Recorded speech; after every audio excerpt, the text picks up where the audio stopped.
Hi guys, welcome to Book Time. My name is Julia. Today I want to talk about some of my favourite memoirs because non-fiction November is coming up. I don't think I'm going to do a TBR video. I was going to, but then when I was looking through all my non-fiction books, I just thought, you know what, I want to be able to read by whim within the non-fiction books that I own. And I had too many of them to make a video, and so I thought instead, to kick off the month, I will just talk about some of my favourite memoirs, some of which I might reread during the month, or if you guys are looking for something to pick up, these are some good places to start. The first one I want to talk about is by an author that probably many of you have read. It's Blue Nights by Joan Didion.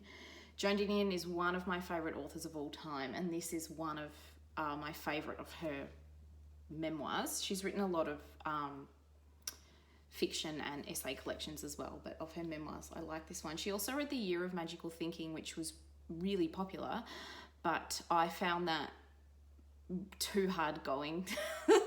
This one is hard going too. This is about how she lost her daughter when her daughter was an adult. And The Year of Magical Thinking was about how her husband died. So while her daughter was in a coma, her husband died, and she wrote a book about her husband dying. And then this is about her daughter dying, so her daughter came out of a coma and died after that. So pretty devastating stuff. She was living, a lot of Joan Didion's work is about California because that's where she grew up, but this one she's living in New York by the time she writes this, so a lot of it is about New York City.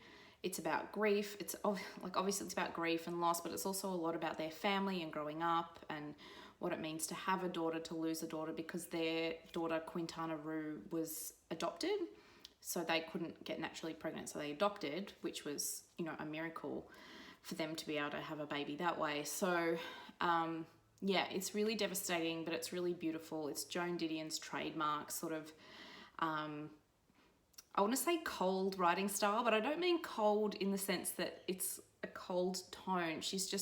It's very stark. It's very, like, she says it how it is. She doesn't mince her words, but the effect is a very beautiful writing style that it is very easy to picture what she's talking about. And there's all these sort of recurring images of, like, the flowers her daughter wore braided through her hair on her wedding day, and her daughter's tattoos, and all this stuff that she sort of weaves through the writing. And it's really beautiful and wonderful. And if you haven't read this one, I recommend that you do. Another memoir, which is one of my favourite books of all time, is This Is Not About Me by Janice Galloway. This is out through Granta. Janice Galloway is a Scottish writer who I saw at the Melbourne Writers Festival a few years ago. And I've got her other memoir too, which is called All Made Up. And this one's about her childhood, and this one's about her teen years. Now, I haven't actually read this one, so that's why I'm not talking so much about this one. She would probably resist the idea that these books are memoirs. That's why this one is called This Is Not About Me, and the other one's called All Made Up, because when I saw her a few years ago, she was talking about how life doesn't happen in paragraphs or sentences, so anything you write about it, even if you're attempting to approximate the truth, is a fiction in a sense. So she was very resistant to the idea of it being true, which I think is fair enough. It's really interesting, and her writing style is really unique, and I think builds on the idea that all writing is a fiction of sorts. So it's quite a dense writing style, I would say. It takes a while to get into the swing of it. I remember when I first read this, I thought, this is really like full on, like so much description, and it really just immerses you in the moments of her life and her childhood, and, you know, this really tough childhood she had growing up in Salkits, in a small seaside town in Scotland, with a very strict family life, a really interesting and complicated relationship with her big sister, a violent dad. Actually, I don't know if he was violent, but he was definitely an alcoholic. Yeah, it's intense, but so the writing style is quite full on. And as I was reading, I was like, when is this going to get going? And then I thought, oh no, this is it. But once I just embraced it and kind of surrendered to it, I loved it. It was so vivid and different, but because the writing style is so unconventional, it kind of draws attention to itself in a way. And I think that helps, you know, really convey the idea that these are her memories and these are her articulations of her memories, but it's not the same as a life. So yeah, this was really interesting, and hopefully during the month I might be able to get to her other one. They're just also really beautiful editions. Grant often publish really beautiful things. I also want to talk about a book I read this year, actually, Stan Grant's Talking to My Country, out through HarperCollins. Stan Grant is a Wiradjuri man, an Australian writer, obviously, and this is one of his memoirs. I would say it's a memoir, but it's also a meditation on sort of race and nationhood and what it means to be an Indigenous Australian in today's day and age, but it's told through, you know, stories from his childhood, traveling around with his family. It's really powerful and it's really hopeful. I've said before on this channel that he's a really interesting writer because he doesn't hold back from the atrocious and appalling ways that Indigenous Australians have obviously been treated historically and systemically, but the way they are still treated and sort of socially disadvantaged today. He doesn't hold back, but he's also incredibly hopeful and generous about the future of Australia and, you know, really optimistic about what we could become as a country. I recommend that. I don't know if it's been published overseas, but I imagine you'd definitely be able to find it on ebook and audio, if not in print, because it's been reprinted a bunch of times. Another one which I'm really enjoying, I'm actually just currently in the middle of it at the moment, is Operating Instructions, A Journal of My Son's First Year by Anne Lamott. So a lot of you, I'm sure, will have heard of Anne Lamott. She's a really well-known American non-fiction writer and memoirist. And she's really famous for her work about writing, like her writing about writing. But this is basically a journal that she wrote over her son's first year of birth. And as in normal Anne Lamott style, it is hilarious. It is incredibly irreverent, self-deprecating, but also really moving and incredibly relatable. For me, so far, anyway. I'm sure not everyone would be able to relate. She, of course, in many ways is extremely privileged. She had a really great support network around her while she had this kid, but in other ways she was not privileged at all. She did not have a partner. She was a single mum. You know, famously, she was a recovered user and alcoholic, and so, you know, she's come from a tough place, but she's had this baby, and it's joyful and sad and great. So if you like her writing, or just sort of humorous but moving memoir, I think you would like this, even if you're not a mum or a parent. But if you are, then I think you would like it even more. So one that I've just finished on audiobook, so I'll insert an image, is Michelle Obama's Becoming. I just finished this last month. It was incredible. It was a 5-star read for me. She is just so articulate about motherhood and feminism and racial politics and the intersection of all those things. I actually didn't know much about her story before I listened to the audiobook, and it's a big one. It's about 20 hours, but just so worth it. I did not lose interest at any point, and it's narrated by her, which she's a really good narrator, and it's really good. She's not afraid to talk about the complexities of her relationship with Barack Obama before, you know, when they first met, when he started getting into politics, once he became president, afterwards, you know, after he wasn't president anymore. You know, she's not critical of him, but she's not afraid to recount sort of the things she was upset with him about from the past. She talks about their daughters growing up, but just her stuff. Yeah, the discourse she sort of goes into about the difficulties and gender politics of parenting and working full time and wanting a career, because she was a lawyer and then moved into sort of managing NGOs of various types and facilitating community organizing and helping with social disadvantage at sort of a broad policy level. It's really incredible, all the work that she's done. And then all the work she did around childhood obesity and healthy eating when she was the First Lady. It's really, really powerful and incredible. just like a really cool woman, and just so good to know that she struggled with things that all mums struggled with. And there's also a great scene like where one of her girls is going to the prom, and her prom date picks her up from the White House. But Michelle and Barack really want to meet the boy, but I can't remember which of the daughters it is, Sasha. It was probably Malia.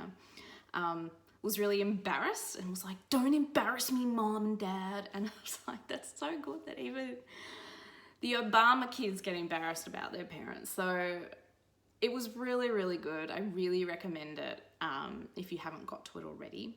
Another one that many of you, I'm sure, will read, was so popular on BookTube that I'm listening to at the moment, is Uneducated by Tara Westover, who it's basically a memoir of her childhood growing up in a very strict Mormon family who didn't believe in public schooling or medicine, modern medicine or science or anything like that. And so they were very cut off from the rest of society.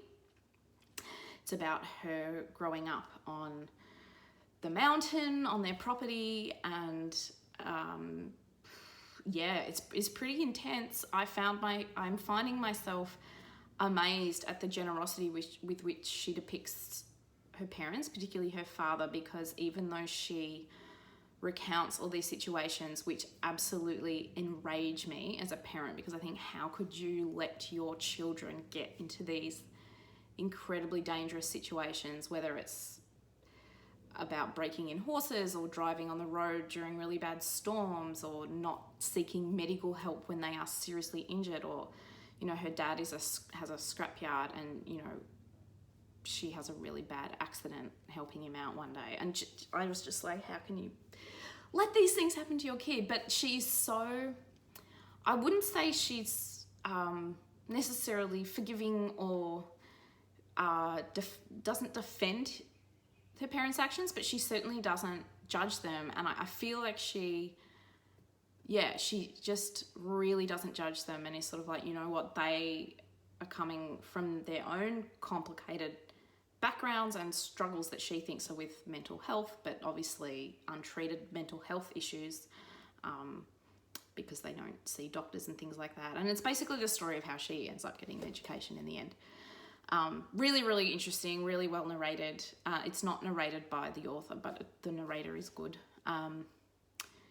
So that one's a really good one too if you're looking for a memoir, even though it will enrage you. But it's surprisingly generous and optimistic despite some of the hardship and terrible situations she has lived through. Last month on audio, I also finished The Happiest Refugee, narrated by Anh Do, who is a very beloved Australian comedian and also children's author. He's a really popular middle grade and children's author. He came over from Vietnam on a boat. Well, sorry, I should say his family escaped communist Vietnam, went to a refugee camp in Cambodia, I think, and then came to and settled in Sydney as refugees. And it's basically the story of how his family got here as boat people, and then his childhood growing up as a Vietnamese Australian kid, basically. And it's really, again, just incredible hardships that this family face. He doesn't talk about experiencing racism, and I think what he means by that is he didn't experience a whole lot of interpersonal racism, like people being outspokenly racist to his face, but clearly the types of hardship that their family endures are a result of the systemic sort of lack of privilege that you have as a refugee. So the fact that it was so hard for his mum to get a job and raise enough money, and she ended up so much hard stuff happened to his dad's businesses, and stuff they couldn't get out of or control. But again, so much warmth and optimism, so much love for his family and the things they have overcome. It was really, really, it was a really interesting and warm, generous read.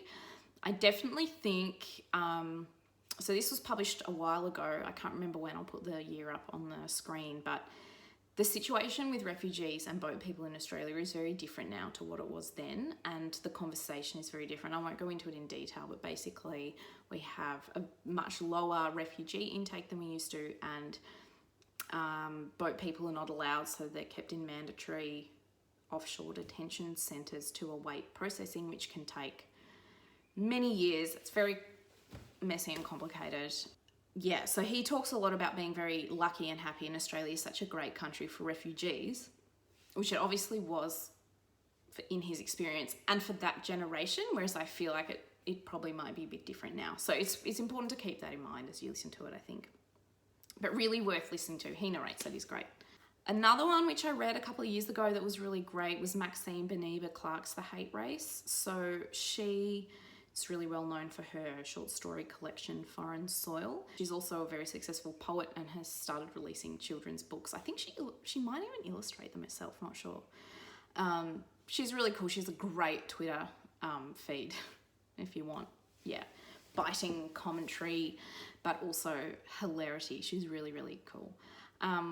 So The Hate Race is her story of growing up basically as an Australian person of colour in the 80s. So, all the sort of microaggressions and systemic racism that she and her family have to push through, from like things like her school teachers not believing that her parents had professional jobs, because they were like, oh, but you're black, your parents mustn't really do those things. Not believing her when she would say what country her parents were from and things like that. Just outrageous.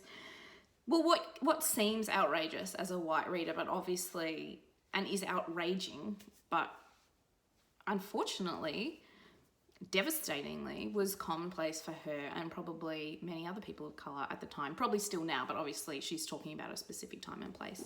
So really worth a read. I enjoy that one a lot, and she's got a very easy to read prose style. Again, it's very warm in tone, and I liked it a lot. She's a good writer. They're just some of the memoirs that I have read lately or in the last couple of years that I enjoyed. I'm trying to read more of them because I'm realising that I really, really like them, and I've really been enjoying watching other people's memoir videos. Sonia from An Enthusiastic Reader made a really great one recently. She always has really interesting book recommendations, but I found the memoir one really good because it was a bunch of books that I probably wouldn't have thought to pick up. I'll link her video down below, but other people's as well. And if you have any recommendations, please list them below. I'm really interested in other memoirs that you think would be good to read. Hope you guys enjoy Nonfiction November. I am hoping to make some reading vlogs about it, but we'll see how I go. I'm very, very sleep deprived right now. Struggling to find time to film anything. So hopefully I'll be able to upload once a week or so, but we'll see. In any case, I'll be following all of the other people posting content during the month anyway. All right, guys, we'll catch you soon. Bye.